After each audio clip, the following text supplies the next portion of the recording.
In the state of Texas, a young accounting clerk is once again late for work. His name is Desmond and he works for one of the largest arms companies, Amotech. As well as arriving late, the young man forgets his badge at home and is forced to fill in a huge form before entering. Then, when he takes the elevator, he meets his colleague, Samantha, who gives him a watch as a present so that Desmond can try to be more punctual. The young man thanks her for her help and, when he arrives at the accounting floor, he sneaks through the corridors until he finds his desk. But his manager, Adam, has seen everything and calls him into his office to warn him that if he's late again and doesn't hand in his report, he'll be fired. Desmond promises to improve, but as soon as he gets back to his desk, his colleagues, Murad and Lentworth, warn him that the company is going to make mass redundancies. To make matters worse, the sector's assistant manager, Marcus, shows up and tells them about his promotion, as well as warning that one of them will be fired. Unfortunately, the victim this time is Lentworth, who is soon summoned to his boss's office. Fearing for his job, Desmond hurries to finish the report, but at the same moment, he receives a call from Dr. Fromm, asking him to go to the research and development sector. Desmond obeys the call and, as he passes through the sectors, he recalls his list of steps to survive in the office. The first is to carry a clipboard, so everyone will think you're busy. The second is to know the technical language, to avoid questions and give quick answers. The third is to avoid being useful to other departments, otherwise they will always ask for your help. The fourth step is to always be wary of the departments on the upper floors, as they are where the most people in the company work.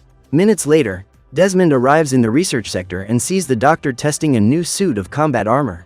However, he is also working on another invention, but in order to finish it, he needs the components he had asked Desmond for months ago, but which he has not yet ordered. Annoyed by this, the doctor fires a test missile at a piece of meat, causing all the dirt to splatter on Desmond. The young man doesn't like this at all, but he is interrupted by Dr. Fromm's assistant, who calls the scientist to talk about an urgent matter.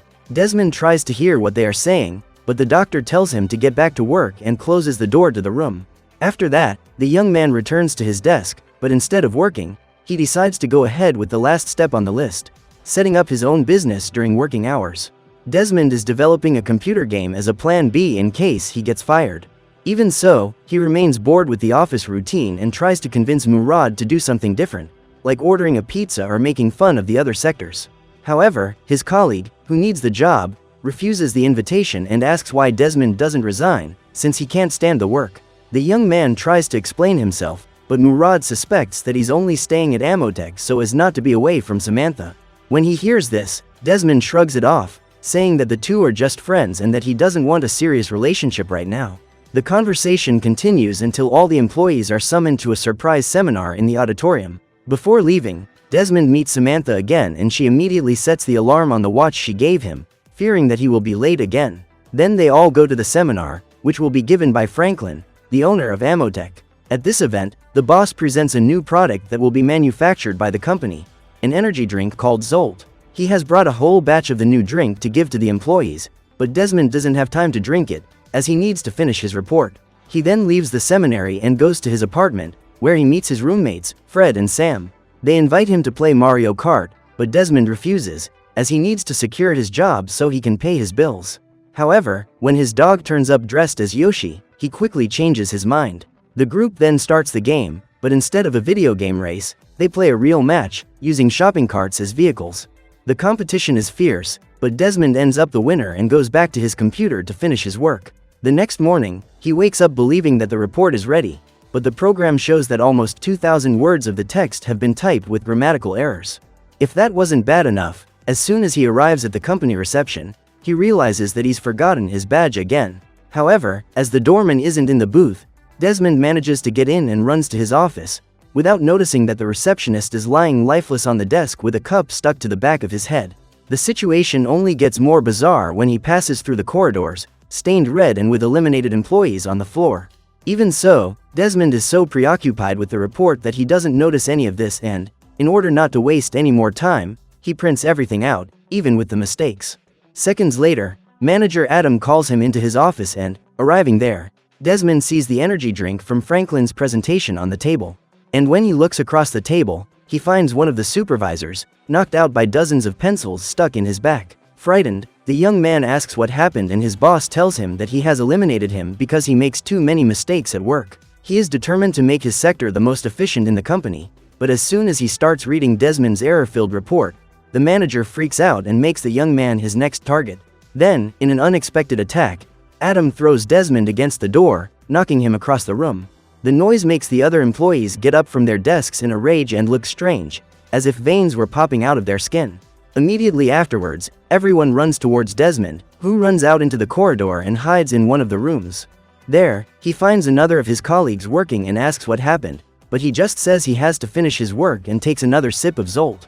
Not understanding what's going on, Desmond decides to leave, but accidentally steps on the power cable and switches off his colleague's computer. Seeing his work lost, the guy loses control and throws Desmond against the wall. The young man tries to recover from the blow, but the guy jumps at him and tries to eliminate him.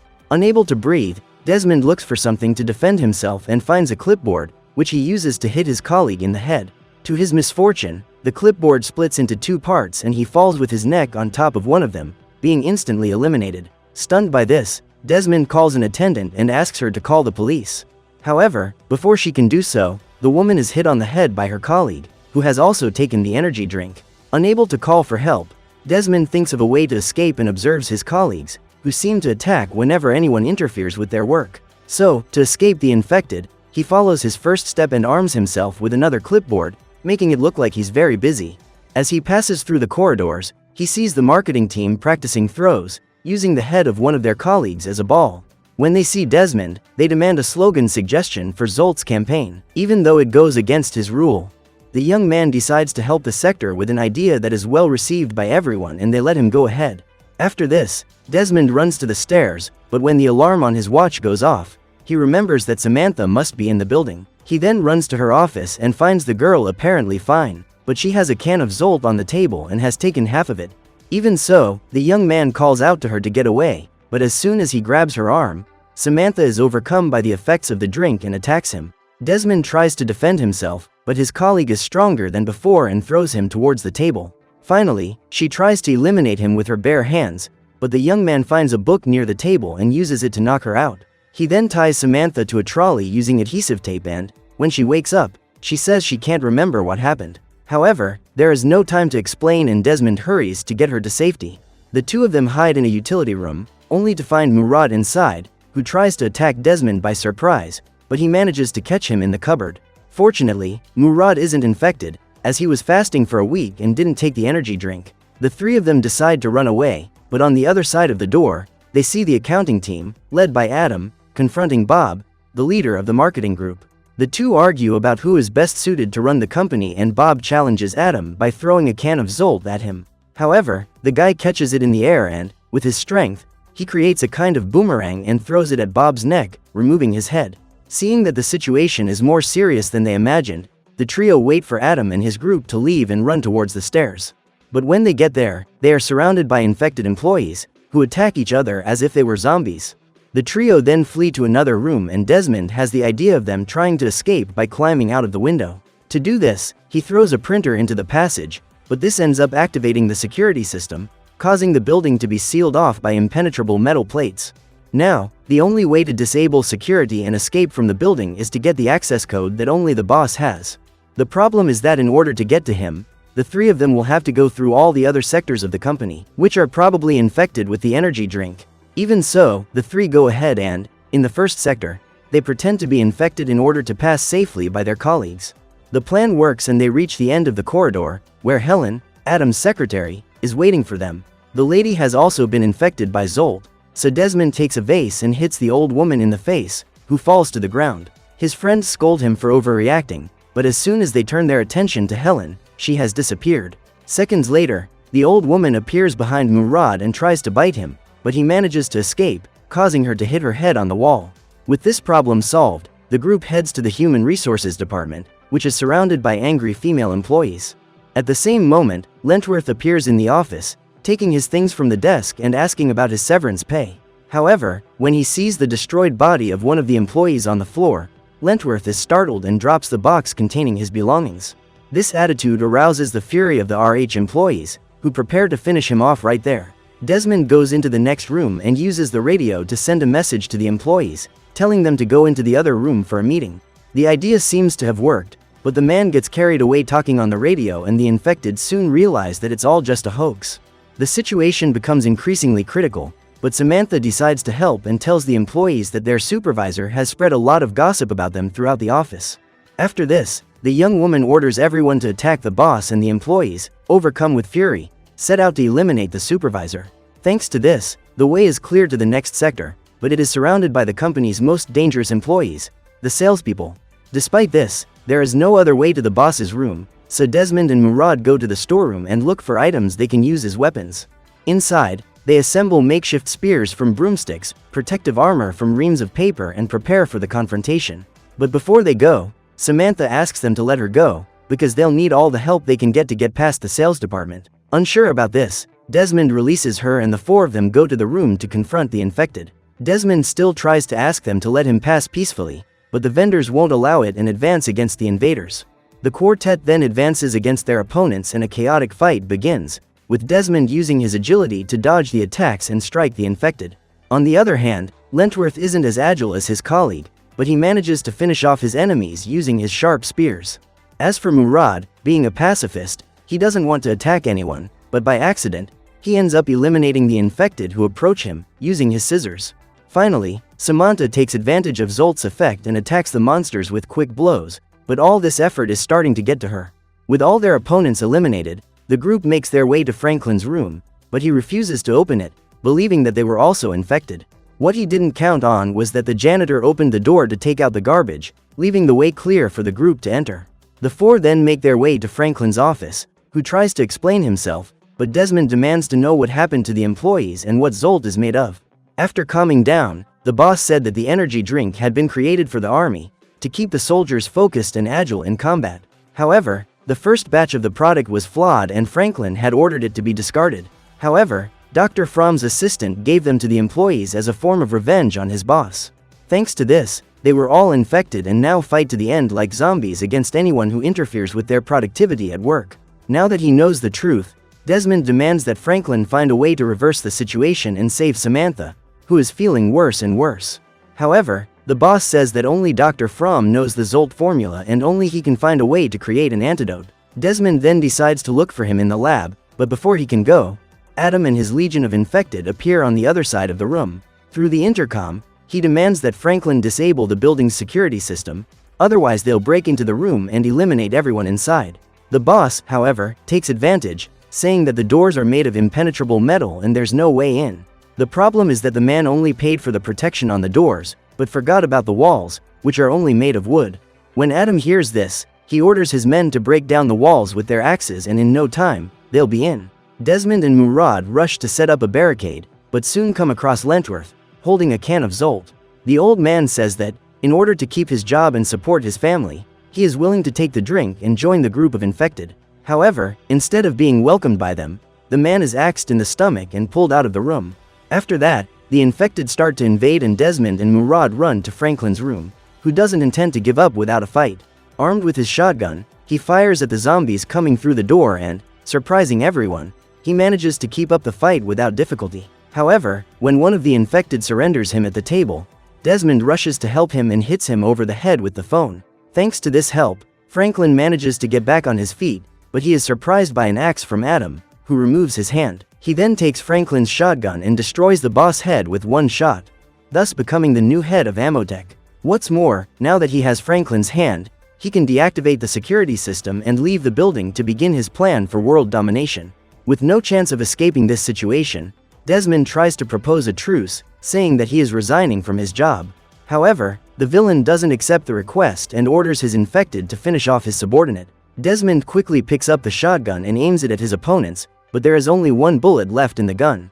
Luckily, Franklin had left a vase with the rest of the bullets, so the young man fires at the vase, causing the bullets to explode, hitting all the infected.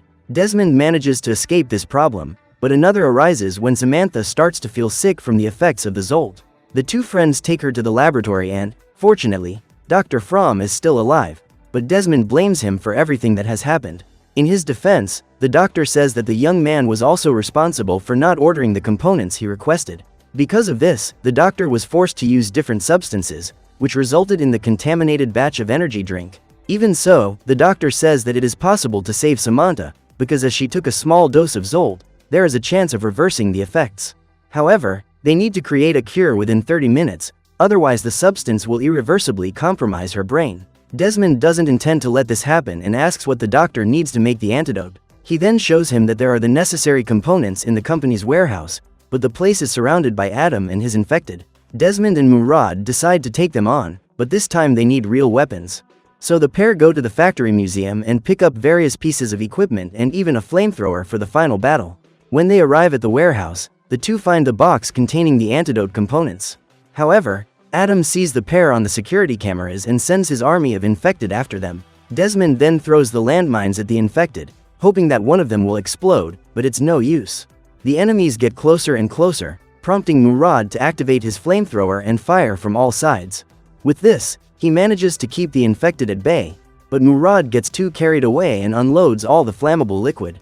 Once again, the pair find themselves helpless and flee through the corridors of the warehouse. The infected go after them, but the two manage to hide on top of the shelves. Desmond throws a box containing several cans of Zolt in the direction of the enemies and they all start to drink all the energy. Thanks to this distraction, Murad pushes a cart towards the exit, while Desmond uses his gun to shoot at the infected. More enemies begin to follow them, so the young man pulls out 2 revolvers and manages to shoot everyone who tries to get close. After this confrontation, the pair find the box containing the components and Desmond climbs the shelf to get them. Just then, Adam appears, wearing the armor created by Dr. Fromm, and fires a missile at him. Luckily, Desmond manages to escape the blast radius, but neither he nor Murad have enough firepower to stop Adam. The two go to hide behind the shelves and, in order to save Samantha, Desmond gives the components to Murad to take to her and decides to confront Adam. His friend obeys and runs towards the exit, but is surprised by an attack from Marcus, who has also been infected by Zolt. The guy starts attacking him relentlessly, but when Marcus drops his key, Murad seizes the chance and hits his opponent in the leg. He then puts all his pacifism aside and attacks Marcus with a piece of wood. With this victory, Murad runs to find Samantha, while Desmond arms himself and tries to find a way to attack Adam. However, because of his technological armor, the young man cannot confront him directly.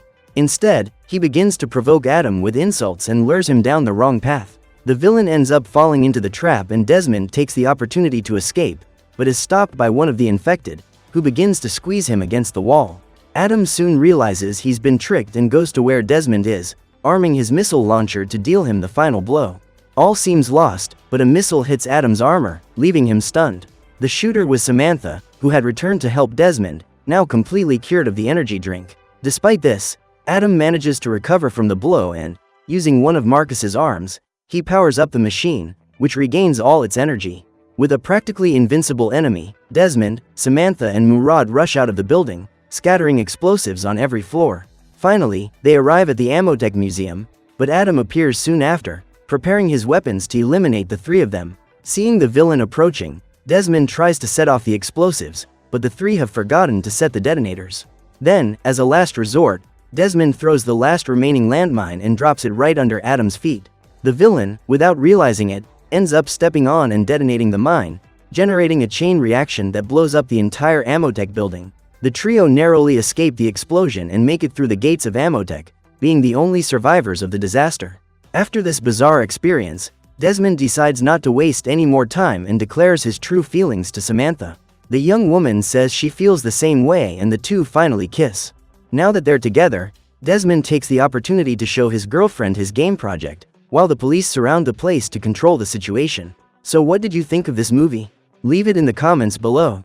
And if you liked the video, like and subscribe for more movie recaps. See you next time.